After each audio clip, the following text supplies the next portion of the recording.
on est très très loin du sport auto là, hein, puisqu'on a la Ford Thunderbird, la 11e édition de ce best-seller de chez Ford, qui a été repris par Ford en 1999-2000. Ils ont voulu relancer ce modèle. Et puis, ils ont fait appel pour ça à plusieurs studios de design en Allemagne, en Italie et au Japon. Et finalement, c'est le designer californien qui a vu son dessin repris pour cette version de la Ford Thunderbird.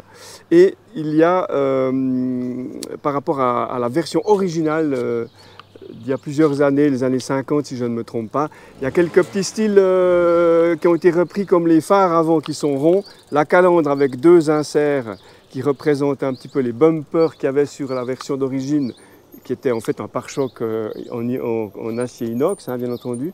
Là on est dans une version, alors, je trouve absolument, j'ai presque envie de dire poétique, parce que la ligne elle est simple, elle est au niveau justement, puisqu'on va faire un peu le tour de la voiture.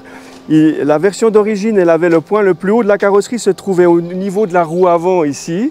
Et ils ont repris cette caractéristique-là sur cette voiture, ce qui fait qu'elle a un arrière un peu plongeon qui part comme ça. On a l'impression peut-être d'avoir affaire à un bateau, un hors-bord, un peu comme ça, de rêve américain. Et puis à l'arrière, on a ces phares qui sont également ronds, qui sont là aussi rouges et qui étaient sur la première version de cette Ford aussi de cette couleur-là, avec cette intensité rouge présence comme ça. À part ça, c'est une auto, elle a été produite relativement un peu d'exemplaires jusqu'en 2002-2005, je ne sais plus exactement. Et puis, elle est hyper confortable, très silencieuse. C'est une vraie voiture pour faire des longs trajets à l'américaine. On s'imagine volontiers sur la Pacific Coast, en écoutant une petite musique, en roulant tranquillement les Beach Boys, 60-70 miles par heure grand maximum. Dans ces voitures américaines, c'est un peu leur marque de fabrique. C'est qu'il y a effectivement cette idée de faire des longs capots. On a tous en tête certains modèles de voitures américaines où tu as des capots qui sont interminables. C'est strictement 2 places, mais derrière, tu pourrais quasiment encore mettre... c'est comme un station-wagon, on aurait coupé tout le toit à l'arrière pour juste faire un long coffre interminable et juste laisser les places avant.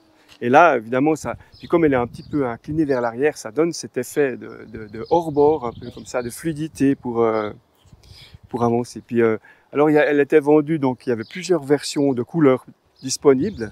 Là, on a une version noire, le hardtop, qui est pas ici sur... on le verra sur les photos, hein, le hardtop, il est aussi noir.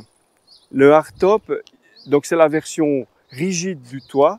Elle reprend également les 2 lunettes arrière de la voiture sur les côtés qui étaient rondes. Et ils ont repris aussi ce petit look-là pour mettre sur le hardtop. Sinon, c'est une voiture quand même extrêmement moderne avec toit ouvrant électrique, tempomat, voilà, boîte automatique bien entendu. C'est une propulsion avec un V8 de 280 chevaux. Et puis effectivement, c'est agréable à conduire. C'est pas une voiture pour faire de la piste, de loin pas. Mais pour le jeu, pour le plaisir de la voiture, le fun, comme ça, le cruiser, le soleil, se faire une petite balade, c'est vraiment très bien, quoi. Ben, merci à toi, Alain, c'est toujours un plaisir. Et puis, à bientôt pour d'autres aventures à contresens.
là, donc, on se trouve à Avenches. Donc, pour les gens qui ne sont pas en Suisse, là, on a les arènes.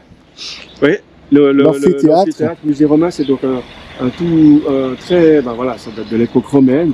Et ici, il y a eu pendant de nombreuses années le festival de musique d'Avenches et aussi du théâtre et d'autres concerts de musique classique. Et puis, depuis une année ou 2 ans, il est en réfection. Je ne sais pas où ils en sont aujourd'hui. Mais voilà, on voit la bilan de santé, travaux préparatoires. Donc vraiment, les concerts continueront dans quelques temps. Normalement, ouais, ça devrait reprendre. Ouais. En tout cas, merci Étienne pour cette belle balade. On s'amuse bien, on se fait plaisir. Hein. Oui, ben, ça me fait plaisir aussi. Merci les amis de Contresens. Et puis on va aller ramener ce petit bijou à son propriétaire. Voilà. Voilà. Super. À bientôt.